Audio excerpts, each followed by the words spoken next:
Hello hello hello. चलिए।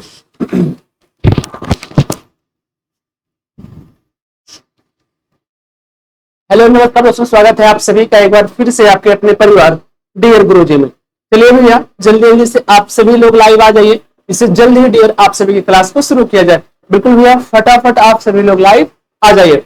चलिए dear, आज आप सभी के सामने हम आपके साथ लेकर उपस्थित हुए हैं जीके जीएस के महत्वपूर्ण प्रश्न। कौन?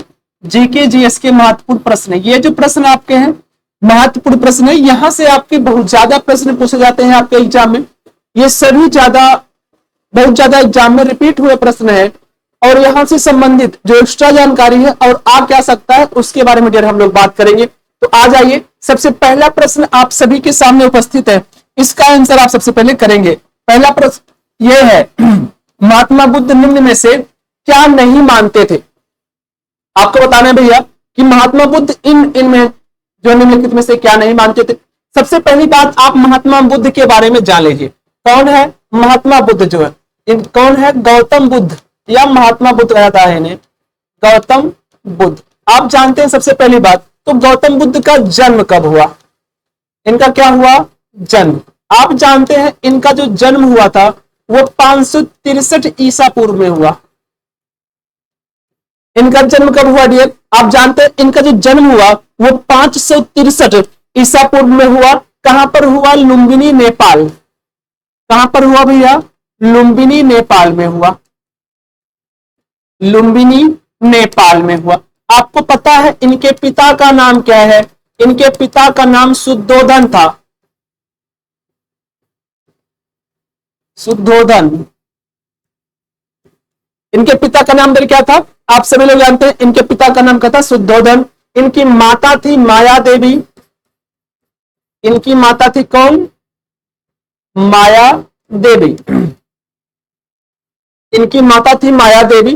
माना जाता है इनकी माता का जो है कम समय में ही निधन हो गया था, तो इनका पालन पोषण यानी इनकी मौसी इनका जो पालन पोषण की थी, यानी आप कह सकते हैं धाय मां, जिसे आप कहते हैं धाय मां, वो कौन थी? प्रजापति गौतमी।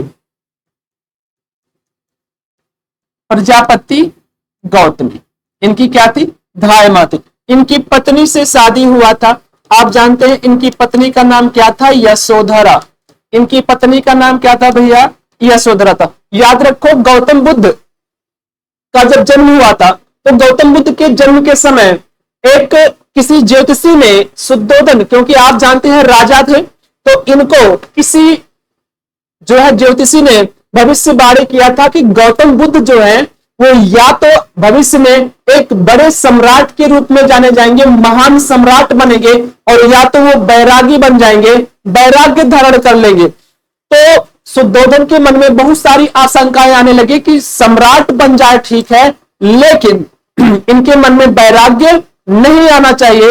इस लालच में शुद्धोधन ने यानी गौतम बुद्ध के पिताजी ने क्या किया? इन्होंने इनको लगातार गौतम बुद्ध को घर में ही रखा, महल के अंदर ही रखा, उनको भोग विलास में लगा दिया, लगातार उनके साथ भोग विलास की सामग्रियां उनके पास रख दिए। जितनी भी कष्टदायक चीजें होती थी जो दुख प्रदान कर सकती थी उन्हें वहां से हटवा दिया, और बहुत कम समय में ही इनके शादी करवा दी गई। 13 वर्ष की उम्र में इनकी क्या हो गई डियर? शादी हो गई। कितने वर्ष की उम्र में? केवल 13 वर्ष की उम्र में इनकी यशोधरा से शादी हो गई, जो बहुत ही सुंदर थी। इसके बाद इनको एक पुत्र रत्न की प्राप्ति हुई। किसकी प्राप्ति हुई? पुत्र रत्न की प्राप्ति हुई। तो इनका जो पुत्र था उस पुत्र का नाम था राहुल। इनके पुत्र का नाम क्या था? राहुल। और गौतम बुद्ध के बचपन का नाम, इनका जो पहले का नाम था वो था सिद्धार्थ। इनका बचपन का नाम क्या था भैया? इनके बचपन का नाम था सिद्धार्थ। तो बचपन का नाम सिद्धार्थ था। क्या हुआ?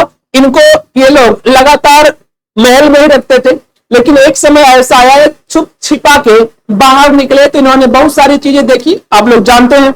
वहां से उनके मन में वैराग्य उत्पन्न हो गया। वैराग होने के बाद इन्होंने 29 वर्ष की उम्र में 29 वर्ष के उम्र में 29 वर्ष की उम्र में गृह त्याग कर दिया। 29 वर्ष की उम्र में क्या किया भैया? गृह त्याग कर दिया। 29 वर्ष की उम्र में इन्होंने गृह त्याग कर दिया। गृह त्याग किया कब? 29 वर्ष के उम्र में। आपको पता है यहां से एक प्रश्न और बनता है, गृह त्याग 29 वर्ष की उम्र में इन्होंने कर दिया। इन्होंने, इनकी शादी हुई, शादी के बाद जब इनका पुत्र हुआ राहुल, तो इन्होंने ये कहा था, पूछा जाता है कि ऐसा कब कहा था, तो इन्होंने कहा था कि राहुल का जब जन्म हुआ, इन्होंने कहा अब एक और बंधन में ये बंध गए। क्या हुआ? एक और बंधन में बंध गए। तो इन्होंने, आपको पता है 29 वर्ष में इन्होंने क्या किया? गृह त्याग कर दिया। गृह त्याग करने के बाद आपको पता है भटकते भटकते बहुत सारे जो है इन्होंने भटका। भटकने के बाद आप जानते हैं बोधि, कहां पर? बोध गया। बोध गया जो कहां है? बिहार में। पीपल के वृक्ष के नीचे, पीपल वृक्ष के नीचे, पीपल वृक्ष के नीचे इन्हें क्या हुआ? ज्ञान की प्राप्ति हुई।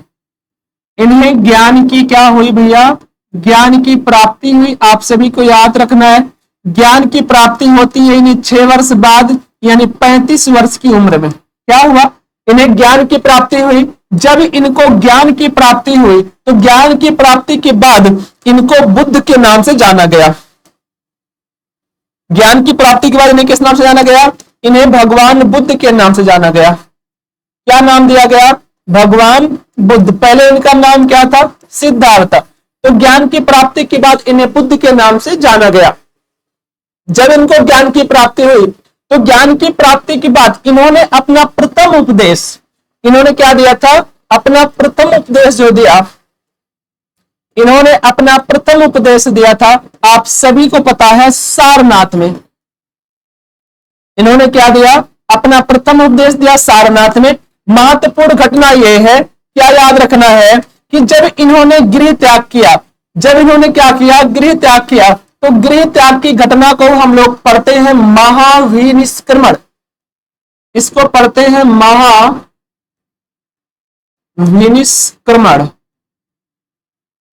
इस घटना को हम कहते हैं महाविनिष्क्रमण। याद रखना, महत्वपूर्ण है, आप एग्जाम में आता है। और इन्होंने जब अपना प्रथम उपदेश दिया, प्रथम उपदेश दिया, इस घटना को कहा जाता है धर्म चक्र प्रवर्तन। धर्म चक्र प्रवर्तन, इसे कहता है धर्म चक्र प्रवर्तन।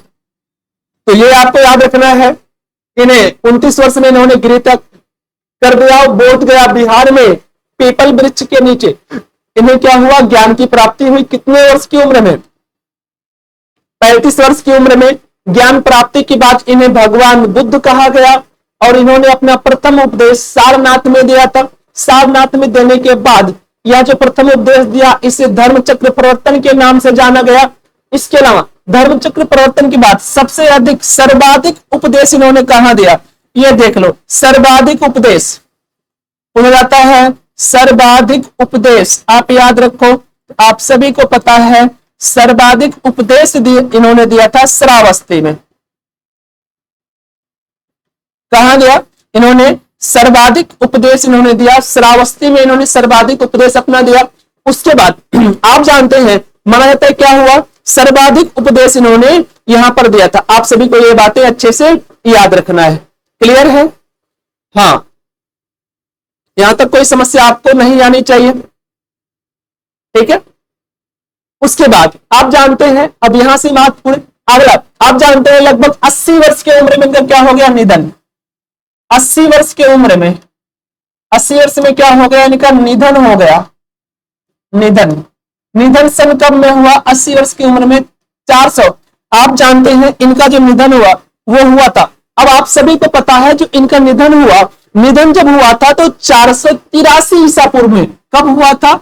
483 ईसा पूर्व में इनका क्या हो गया? निधन हो गया।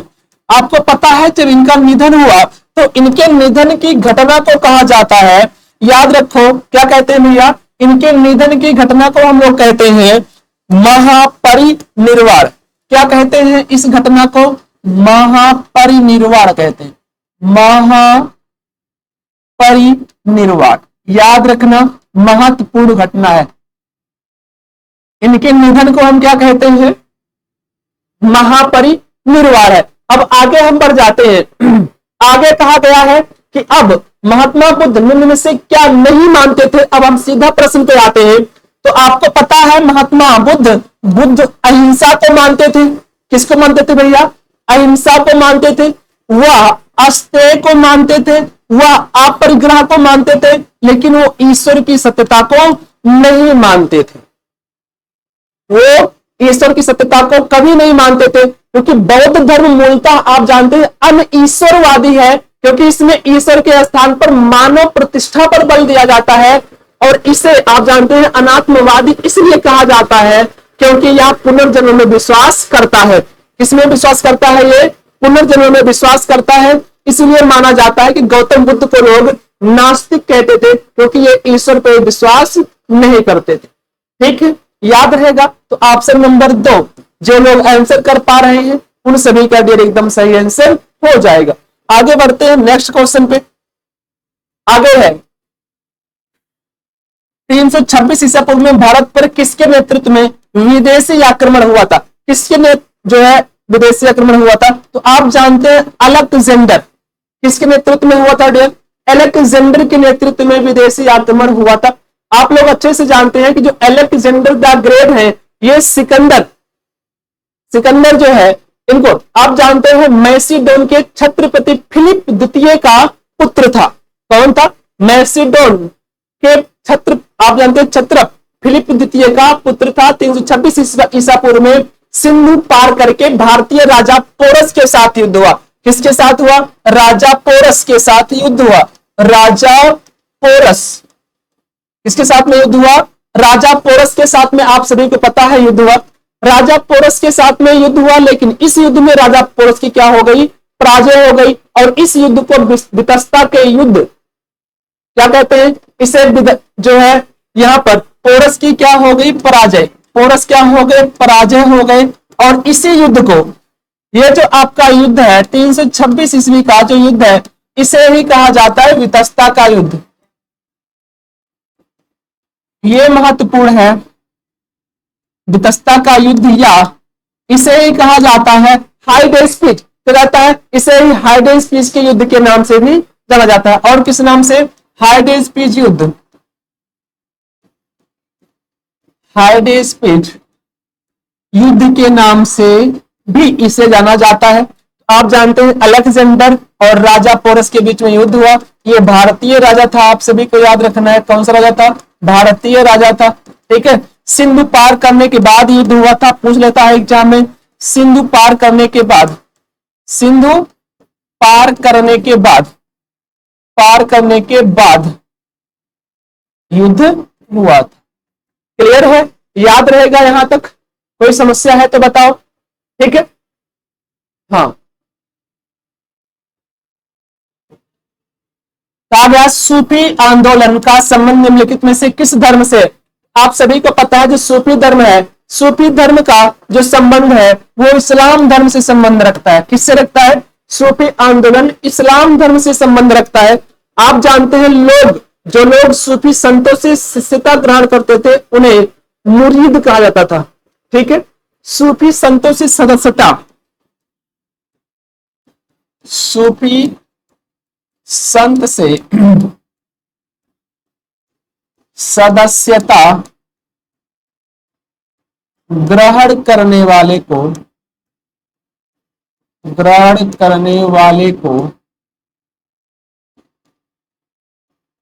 मुरीद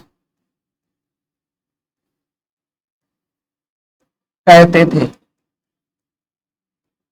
याद रखेंगे, सूफी संत से सदस्यता ग्रहण करता था उसे हम क्या कहते थे भैया?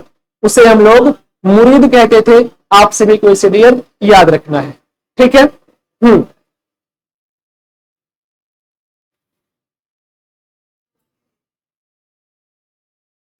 आगे कहा गया है, नेक्स्ट क्वेश्चन क्या है? कहा गया लॉर्ड विलियम बेंटिक भारत का गवर्नर जनरल किस एक्ट के द्वारा बना? आपको पता है, कहा गया लॉर्ड विलियम बेंटिक भारत का गवर्नर जनरल किस कैरेक्टर एक्ट के तहत बना? किस कैरेक्टर एक्ट के तहत बना था? आप सभी लोग जानते हैं, आप सभी लोग जल्दी से बताइए। तो आप सभी को यहां पर अच्छे से आंसर करना है। पहला आंसर आपका ये आएगा, आप सभी लोग जानते हैं कि कैरेक्टर एक्ट 1833 किस एक्ट के तहत? आप जानते हैं रेगुलेटिंग जो एक्ट है वो 1833 के चार्टर एक्ट अधिनियम के तहत, सॉरी क्या है, चार्टर एक्ट अधिनियम है, यानी चार्टर एक्ट यानी चार्टर अधिनियम के तहत संपूर्ण भारत के पहले गवर्नर जनरल के रूप में कार्यभार ग्रहण किया। किसने? लॉर्ड विलियम बेंटिक ने भारत का गवर्नर जनरल यानी संपूर्ण भारत का गवर्नर जनरल। कब? संपूर्ण भारत का, याद रखो, संपूर्ण भारत का गवर्नर जनरल।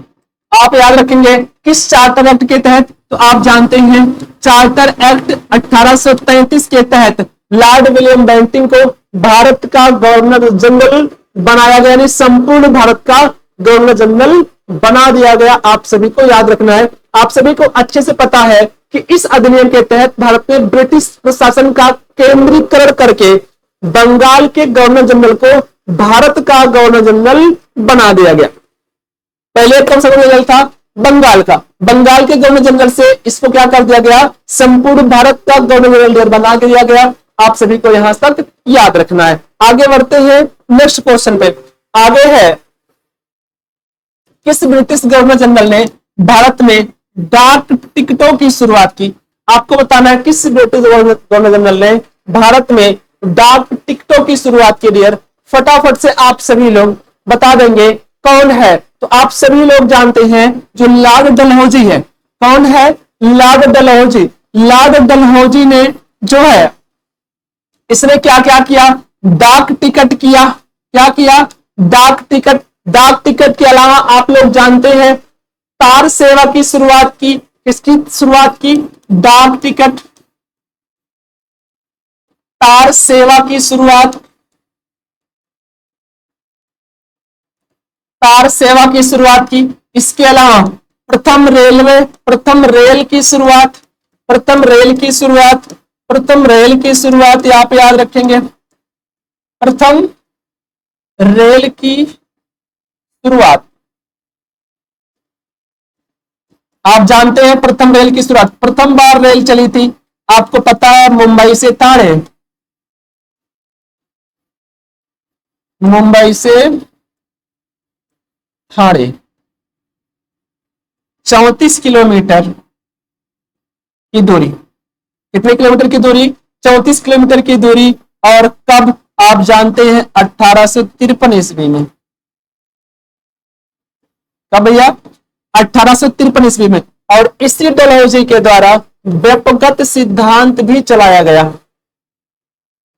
व्यापकगत सिद्धांत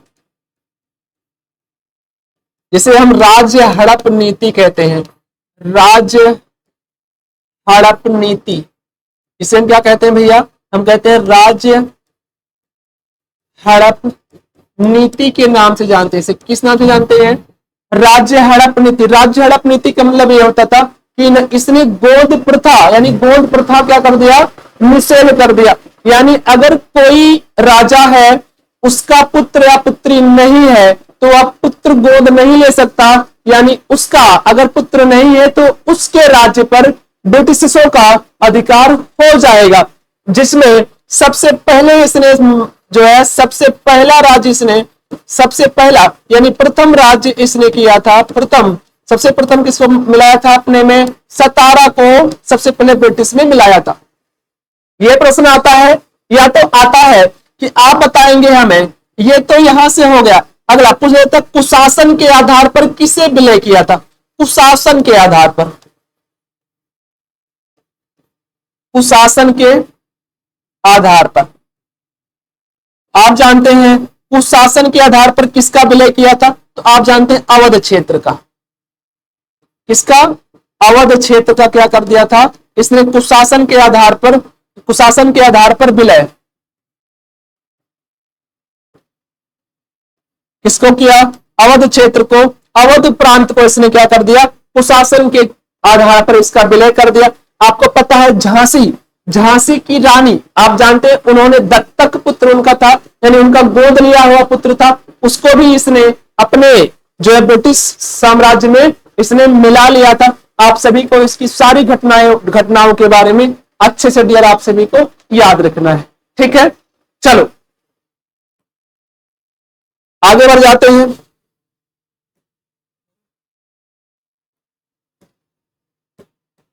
सॉरी डियर,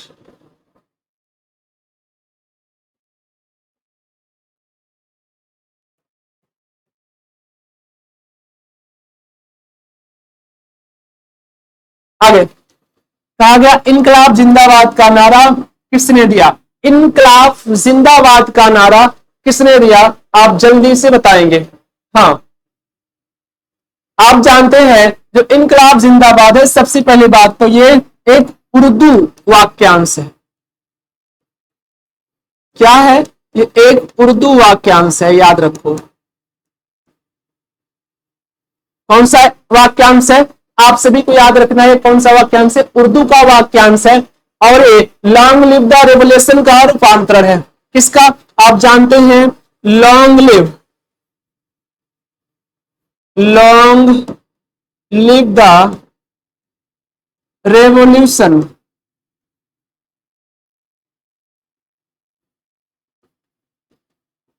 रेवोल्यूशन का रूपांतरण है, याद रखना। किसका है, long live the revolution, long live the revolution का रूपांतरण है, आप सभी को याद रखना। किसका रूपांतरण है, लॉन्ग लिव द रेवोल्यूशन का रूपांतरण है। आप जानते हैं इस नारा का निर्माण हसरत मोहानी द्वारा किया गया था। यह जो नारा है समझते रहना, इसका निर्माण आप जानते हैं हसरत मोहानी द्वारा, किसके द्वारा डियर, हसरत मोहानी द्वारा किया गया। किसके द्वारा किया गया, हसरत मोहानी द्वारा किया गया, आप सभी को याद रखना। किसके द्वारा किया गया, हसरत मोहानी द्वारा, आपको याद रखना है इसका निर्माण किसके द्वारा किया गया, हसरत मोहानी द्वारा किया गया। और इस नारा का प्रयोग सर्वप्रथम, आपको याद रखना है कि इस नारा का प्रयोग, अगर पूछे इस नारा का प्रयोग, सर्वप्रथम प्रयोग,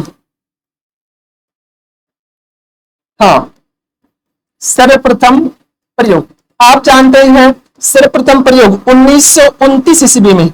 कब, आपको पता है सर्वप्रथम प्रयोग 1929 ईस्वी में क्रांतिकारी भगत सिंह द्वारा दिल्ली स्थित केंद्रीय विधानसभा में, ईस्वी में आप जानते हैं कहां पर, दिल्ली केंद्रीय विधानसभा, केंद्रीय विधानसभा में बम फेंकते वक्त भगत सिंह ने किया, भगत सिंह ने, ऑप्शन नंबर 3 जो लोग आंसर कर रहे हैं उन सभी, आप सभी को याद रखना है डियर, याद रहना चाहिए। क्या होगा यहां पर, आपको तीसरा वाला याद रखना, ठीक है, क्लियर है। और हाँ एक खास बात और, आप जानते हैं अगर पूछे इसका निर्माण किसने किया तो आएंगे हसरत मोहानी, निर्माण किसने किया तो हसरत मोहानी। और आप जानते हैं सर्वप्रथम प्रयोग किसने किया, सर्वप्रथम प्रयोग किसने किया तो 1929 में भगत सिंह ने किया। आप जानते हैं केंद्रीय विधानसभा पर बम फेंकते वक्त, आपको अच्छी तरह से पता है कि इसी के उपलक्ष्य में भगत सिंह को, आपको पता है इसी के उपलक्ष्य में भगत सिंह को गिरफ्तार कर लिया गया। क्या कर लिया गया, गिरफ्तार कर लिया गया। आप जानते हैं भगत सिंह की गिरफ्तारी के बाद आप सभी को अच्छे से पता है कि 1931 ईस्वी में, सॉरी आप जानते हैं 1930, 1931, 1932, 1930 में प्रथम गोलमेज क्या हुआ, प्रथम गोलमेज हुआ, इसमें हुआ द्वितीय गोलमेज सम्मेलन, द्वितीय गोलमेज सम्मेलन, और यहां हुआ तृतीय गोलमेज सम्मेलन।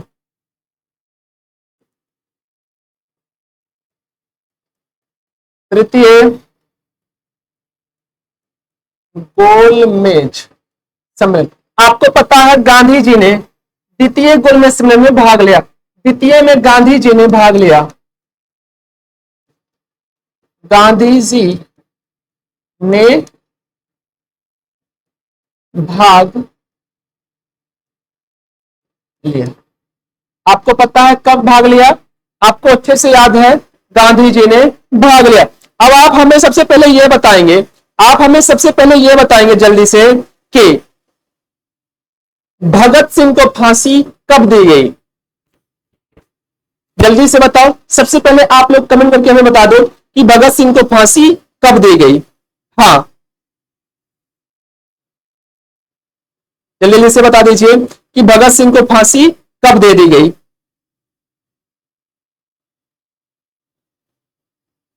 चलो, हाँ, तो आप सभी लोग जानते हैं कि भगत सिंह को फांसी कब दी गई। आप लोग जानते हैं गांधी जी द्वितीय गोलमेज सम्मेलन में भाग नहीं लेना चाहते थे, तो गांधी जी से क्या हुआ, गांधी इरविन समझौता, गांधी जी से क्या हुआ, एक समझौता हुआ, किससे, लॉर्ड इरविन से समझौता हुआ। कौन सा समझौता हुआ, गांधी इरविन समझौता, गांधी इरविन समझौता हुआ, गांधी इरविन समझौता कब हुआ, आप जानते हैं 1931 में ही क्या हो गया डियर, गांधी इरविन समझौता हो गया। गांधी इरविन समझौते में जो है गांधी जी ने अपना 11 सूत्रीय मांग रखा और उन मांगों को इरविन ने क्या किया, स्वीकार कर लिया। उनमें से एक यह भी था कि हमारे जितने क्रांतिकारी हम सभी को छोड़ दिया जाए, लेकिन गांधी जी जब गोलमेज सम्मेलन में भाग लेने चले गए तो यहां पर फांसी दे दिया गया। उस वक्त क्या दे दिया गया, फांसी किसे, आप जानते हैं 23 मार्च 1931 को, 23 मार्च 1931 ईस्वी को आप जानते हैं किसे, भगत सिंह, भगत सिंह, सुखदेव और राजगुरु, भगत सिंह, सुखदेव और राजगुरु क्या दे दिया गया, आप जानते हैं इन्हें फांसी दे दिया गया। और इसीलिए 23 मार्च को शहीद दिवस मनाया जाता है, शहीद दिवस इस दिन को मनाया जाता है। आप सभी को अच्छे से याद रखना है, इस दिन को क्या मनाते हैं भैया, आपको याद रखना है, इसी दिन को हम लोग शहीद दिवस के रूप में इसे मनाते हैं, आपको इसे याद रखना है, ठीक है।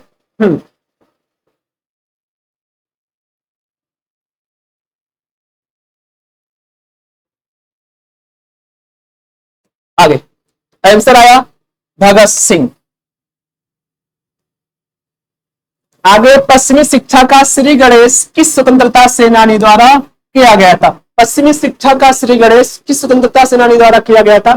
फटाफट डियर आप सभी लोग आंसर कर दीजिए। तो आप सभी लोग जानते हैं कि 1828 ईस्वी, कब डियर, 1828 ईस्वी में जो है ब्रह्म समाज की स्थापना किया गया। किसका, ब्रह्म समाज, ब्रह्म समाज की स्थापना किसके द्वारा, राजा राम मोहन राय द्वारा, राजा राम मोहन राय द्वारा। और आपको पता है राजा राम मोहन राय द्वारा ही भारत में पश्चिमी शिक्षा का क्या कर दिया गया, श्री गणेश कर दिया गया। ब्रह्म समाज के जो है स्थापना किया गया और भारत में पश्चिमी शिक्षा का क्या कर दिया गया भैया, श्री गणेश कर दिया गया। आप सभी को याद रखना। और इन्होंने भारत में ईस्ट इंडिया कंपनी द्वारा, जो राजा राम मोहन राय हैं, इन्होंने भारत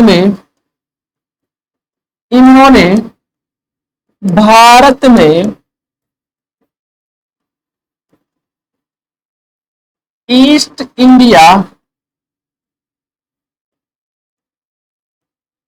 इन्होंने भारत में, आप जानते हैं, जो ईस्ट इंडिया कंपनी द्वारा वर्नाक्यूलर एजुकेशन आया था, ईस्ट इंडिया कंपनी द्वारा वर्नाक्यूलर एजुकेशन, वर्नाक्यूलर एजुकेशन लाया गया था। आप जानते हैं वर्नाक्यूलर एजुकेशन जो लाया गया था, आप सभी को याद रखना है, इसके समर्थन करने का निर्णय का विरोध किया। आप जानते हैं इसका समर्थन, आप जानते हैं समर्थन करने के निर्णय का विरोध, समर्थन करने के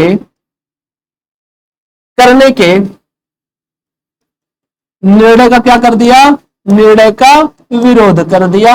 आप सभी को याद रखें, ठीक है। ये जो आप जानते हैं मतलब जो एजुकेशन जो है, एजुकेशन के समर्थन, आप जानते हैं एजुकेशन के समर्थन, एजुकेशन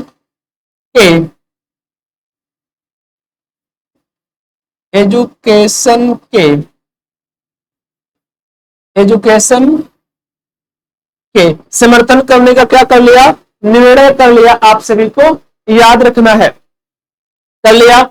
और इस बात पर बल दिया गया और भारत में फारसी और संस्कृत के स्थान पर अंग्रेजी में शिक्षा दी जानी चाहिए। इन्होंने ये कहा भारत में जो है वो भारत में फारसी और संस्कृत के स्थान पर अंग्रेजी में भी शिक्षा दी जानी चाहिए। आप जानते हैं इन्होंने जो है वैज्ञानिक शिक्षा आरंभ करने का भी समर्थन किया और भारत में पश्चिमी शिक्षा को प्रोत्साहन देने के लिए कड़ी मेहनत की। आप जानते हैं इनके प्रयासों के परिणाम स्वरूप 1817 ईस्वी में कलकत्ता में हिंदू कॉलेज की स्थापना कर दी गई। कब भैया, 1817 ईस्वी में। आप जानते हैं कब, 1817 ईस्वी में जो है इन्हीं के प्रयासों से हिंदू कॉलेज की क्या कर दी गई, आप जानते हैं कलकत्ता में हिंदू कॉलेज की क्या कर दी गई भैया, स्थापना कर दी गई। आप सभी को याद रखना है।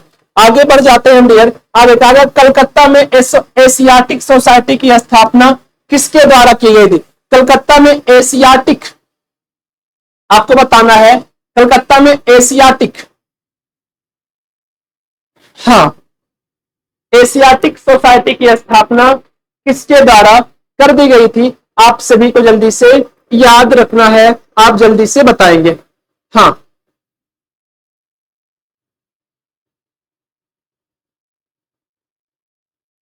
आप जानते हैं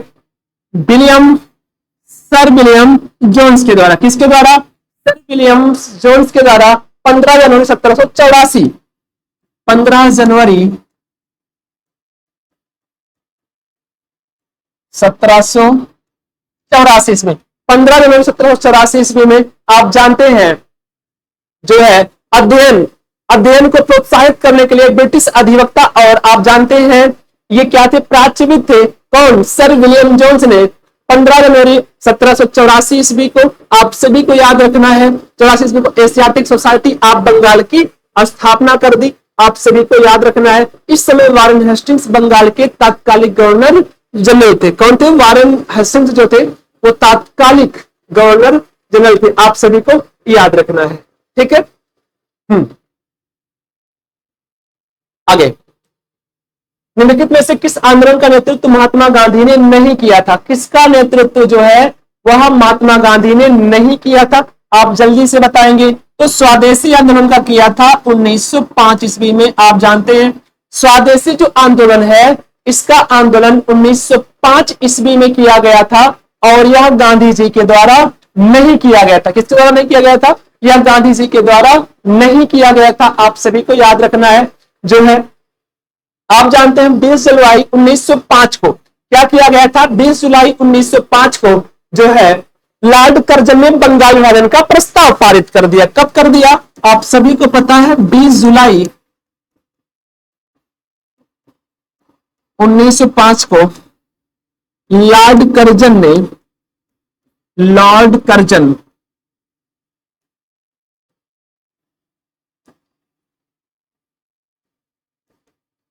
कर्जन के द्वारा बंगाल विभाजन आपको याद रखना है, लॉर्ड कलिंग के द्वारा क्या कर दिया गया, बंगाल विभाजन प्रस्ताव पारित,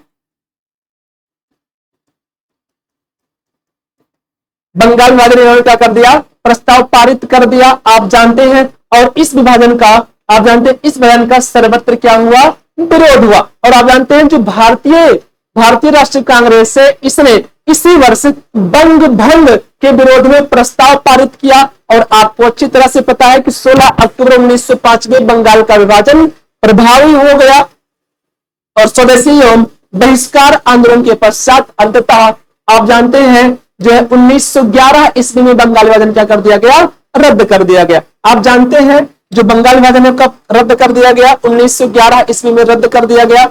आप जानते हैं 1911 ईस्वी में ही दिल्ली दरबार लगा हुआ था, दिल्ली दरबार में ही बंगाल विभाजन को क्या कर दिया गया, रद्द कर दिया गया। कब यह आया था, 1905 में। रद्द कब कर दिया गया, 1911 ईस्वी में इसे क्या कर दिया गया था भैया, रद्द कर दिया गया था। आप सभी को इसे अच्छे से याद रखना है, ठीक है। कोई दिक्कत यहां तक आपको समस्या है तो बता सकते हैं। हाँ, आप जानते हैं, आप पूछ सकते स्वदेशी आंदोलन का अहम भूमिका, तो बोलते हैं स्वदेशी आंदोलन में अहम भूमिका जो निभाई थी, क्या था, अहम भूमिका निभाने वाले व्यक्ति, अहम भूमिका जो निभाई थी वो रविन्द्रनाथ टैगोर ने, रविंद्रनाथ टैगोर।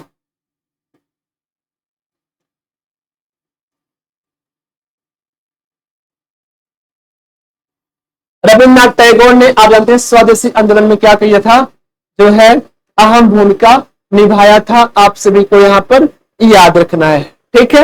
हाँ हाँ, स्वदेशी आंदोलन में आप जानते हैं विदेशी वस्तुओं का बहिष्कार कर दिया गया और देसी वस्तुओं को अपनाया गया। आप सभी को यह सारी चीजें अच्छे से याद रखना है, क्लियर है। हाँ बिल्कुल, आगे आगे आप लोग अच्छे से समझते हैं। यहां पर कहा गया है भारत छोड़ो आंदोलन। आप जानते हैं भारत छोड़ो आंदोलन जो था, ये आप जानते हैं 1942 ईस्वी में, कहां पर, भारत छोड़ो आंदोलन 1942 ईस्वी में आप जानते हैं कहां पर, ग्वालियर टैंक मैदान, ग्वालियर टैंक मैदान, ग्वालियर टैंक मैदान, महाराष्ट्र। कहां पर, महाराष्ट्र। इसका नेतृत्व किसने किया था, गांधी जी ने नेतृत्व, गांधी जी के नेतृत्व में। यहीं पर गांधी जी ने एक नारा दिया था जो बहुत ज्यादा फेमस है, करो या मरो। क्या कहा था, कौन सा नारा दिया था, करो या मरो का नारा यहां पर इन्होंने दिया था। ये डियर आप सभी को याद रखना है, कौन सा नारा दिया था, करो या मरो का नारा यहां पर दिया गया था। आप सभी को ये सारी चीजें अच्छे से याद रखना। आप जानते हैं जो भारत छोड़ो आंदोलन है, ये अन्य नाम से जानी जाती है। आप जानते हैं ये जो भारत छोड़ो आंदोलन है, इसे हम अगस्त क्रांति के भी नाम से जानते हैं। किस नाम से जानते हैं, अगस्त क्रांति, अगस्त, ठीक है। क्यों, क्योंकि आप जानते हैं यह स्टार्ट हो गया था, आप जानते हैं 9 अगस्त 1942 ईस्वी को यह स्टार्ट किया गया था। आप जानते हैं 8 अगस्त, याद रखो 8 अगस्त 1942 को प्रभावी हुआ, जो है स्टार्ट हुआ, और 9 अगस्त 1942 को क्या हो गया, प्रभावी रूप से आ गया। आप सभी को याद रखना है। तो ये स्वदेशी आंदोलन हो गया, असहयोग आंदोलन और सविनय अवज्ञा आंदोलन। समझना यहां पर असहयोग आंदोलन क्या है और सविनय अवज्ञा आंदोलन क्या है, यहां से आप याद रख लो।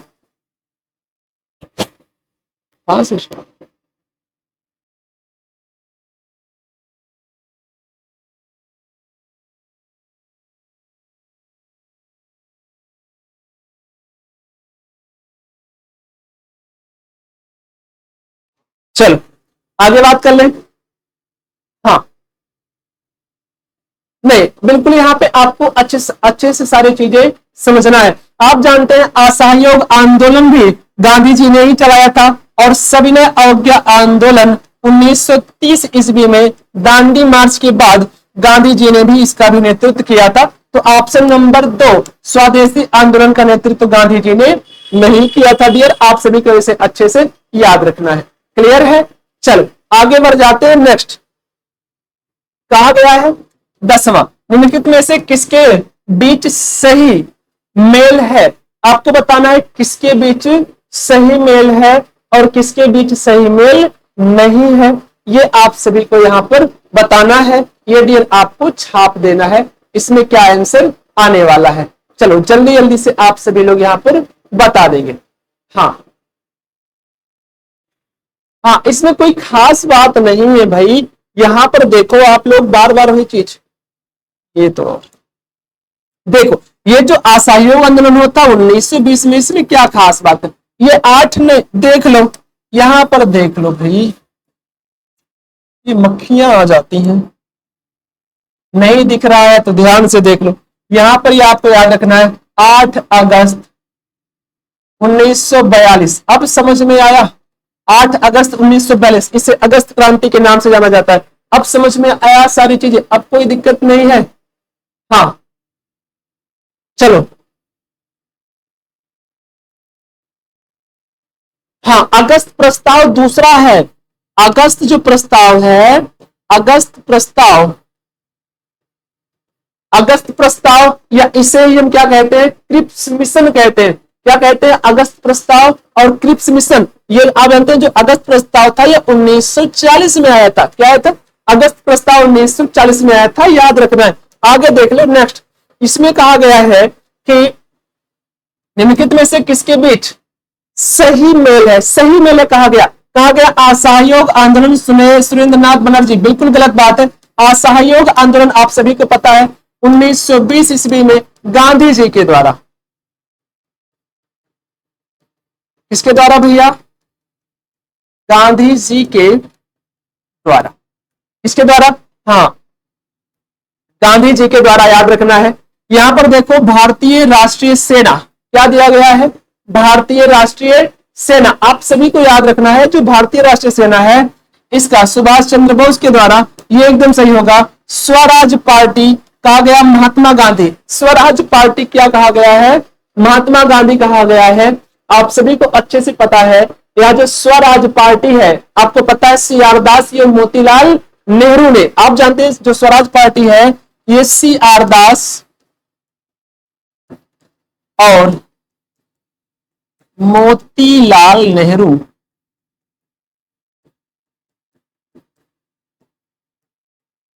और सी आर दास, और आपको पता है मोतीलाल नेहरू ने मार्च 1923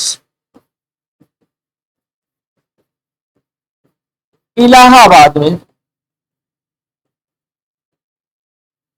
मार्च 1923 इलाहाबाद में स्वराज पार्टी की स्थापना की, ना कि महात्मा गांधी ने की, आपको याद रखना है। तो यहां पर ऑप्शन नंबर 3 एकदम सटीक हो जाएगा।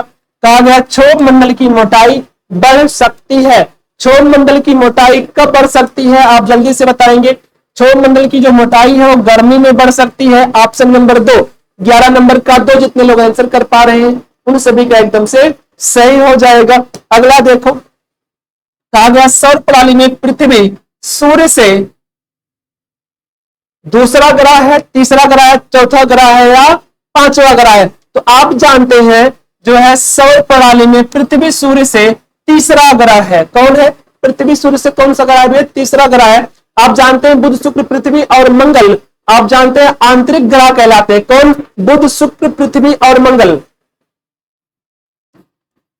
बुध शुक्र पृथ्वी और मंगल आंतरिक ग्रह कहलाते हैं। बुध शुक्र पृथ्वी और मंगल क्या कहलाते हैं? आप सभी को याद रखना है, ये आंतरिक ग्रह कहलाते हैं। आप सभी को डियर यहां पर याद रखना है, ठीक है। आगे, मसाला बगीचा राजस्थान के, आपको बताना है मसाला बगीचा राजस्थान के किस स्थान से संबंधित है? तो राजस्थान से जोधपुर, राजस्थान में जो जोधपुर है उसे हम क्या कहते हैं भैया? उसे मसाला बगीचा कहा जाता है। आप जानते हैं यहां जीरा, काली मिर्च, लाल मिर्च का उत्पादन किया जाता है। किसका? जीरा, काली मिर्च और लाल मिर्च उत्पादित किया जाता है। ठीक। हिमालय का कौन सा शिखर भारत के अंतर्गत आता है? आपको बताना है हिमालय का कौन सा शिखर भारत के अंतर्गत आता है, आप सभी को बताना है। तो आप सभी को पता है कंचनजंगा। कौन आता है भैया? कंचनजंगा आता है, जिसकी मोटाई है 8598 मीटर। क्या है? कंचनजंगा कितना है? 8598 मीटर। आप जानते हैं ये सिक्किम और नेपाल सीमा पर अवस्थित है। आप सभी को अच्छे से याद रखना है, कहां पर? सिक्किम और नेपाल सीमा पर यह अवस्थित है। आपको यहां पर डियर अच्छे से याद रखना है। ठीक है, अगला देख लो। नेक्स्ट है नरौरा नाभिकीय शक्ति केंद्र कहां स्थित है? आपको बताना है नरौरा परमाणु विद्युत केंद्र कहां स्थित है। आप सभी को पता है उत्तर प्रदेश के बुलंदशहर में। यह महत्वपूर्ण है, कहां पर डियर? आपको पता है नरौरा कहां स्थित है? उत्तर प्रदेश के बुलंदशहर जिले में नरौरा में यह स्थित है। आप जानते हैं यह भारत के उत्तरी पावर ग्रिड को विद्युत आपूर्ति जो है करता है। आप सभी को इसे अच्छे से याद रखना है। तो ठीक है डियर, आज की क्लास को यहीं तक रखते हैं। आशा करते हैं आप सभी को यहां तक अच्छे से समझ में आया होगा। मिलते हैं डियर आपको नेक्स्ट क्लास में, नेक्स्ट डे में। तब तक आप सभी लोग, जितने लोग जुड़े हैं, आप सभी लोग स्वस्थ रहे, मस्त रहे, ऐसे ही तैयारी करते रहे और बढ़ाते रहे हमेशा अपने कदम, हर कदम को सफलता की ओर। आप सभी का इस क्लास में जुड़ने के लिए बहुत बहुत धन्यवाद। वंदे मातरम।